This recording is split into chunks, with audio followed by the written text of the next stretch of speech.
Good afternoon again, ladies and gentlemen. Bart Heitch here from Supreme Courts, Guntersville, Alabama. Day 2 of our play dates, and we have special guests with us, 6A basketball, Decatur High School, Coach Kori Walker, and star player Isiah Slaughter. So, Coach, you had a couple of runs today, a couple of games. How you feel like it went?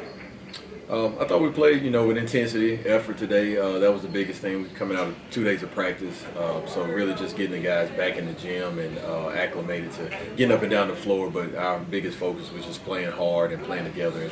We played a really good Guntersville team today, and Coach Self, he does a really good job with those guys, and that was a good test for us today.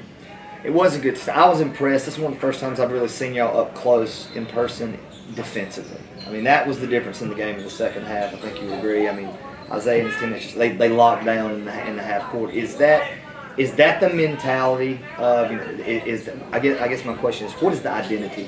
What's the identity of this team? Is it getting those stops in the half court? Yes, definitely. Throughout the course of the game, we're going to be a full court pressing team. I think we've got some depth. We can go 8 or 9 deep with a couple of sophomores that are going to really contribute for us this year. But our athleticism, we're going to have to play to our strengths, and our athleticism is definitely one of our strengths. Well, Isiah, watching you play, and just so active. That's what I love. Both ends of the floor, rebounding, getting out and running, guarding people, what have you, and elevating the play of your teammates. I like his body language, Coach. You've done a great job with that. Good body language, no matter what the play is. But so last year, 13-8. A lot of defensive stops. That's kind of what I think you guys you were known for. And Coach was talking about earlier, a couple of free throw issues here and there. But like, what work are you putting in the summer? Shooting way more shots in the gym. Define what that work. What does that look like? How many more shots? Like double the shots, triple the shots?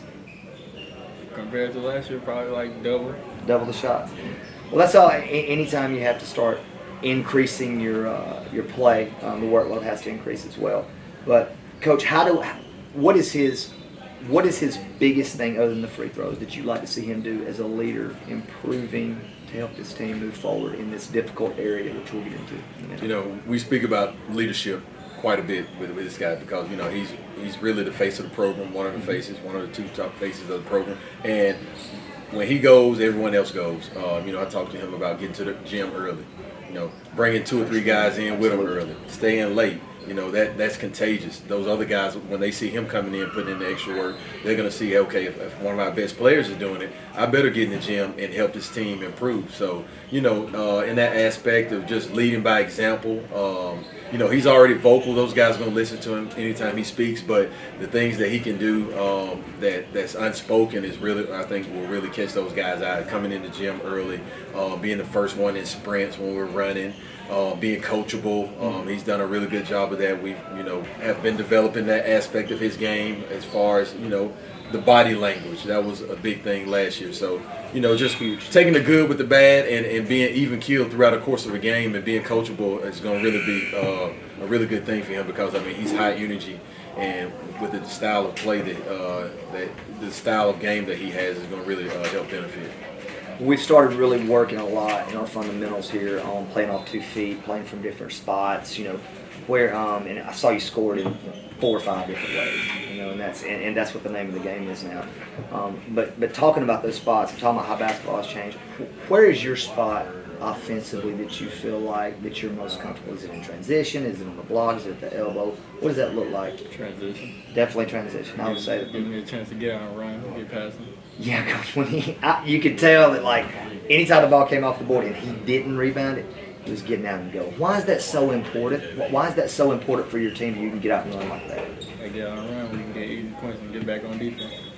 And did you stay on him? More so, like you said, the leadership, man. If his teammates see him running and see him getting out every single possession, that's what it's all about, right? Yes. I hadn't seen him be stopped in transition in the open court yet. He is just that dynamic with the ball in his hands.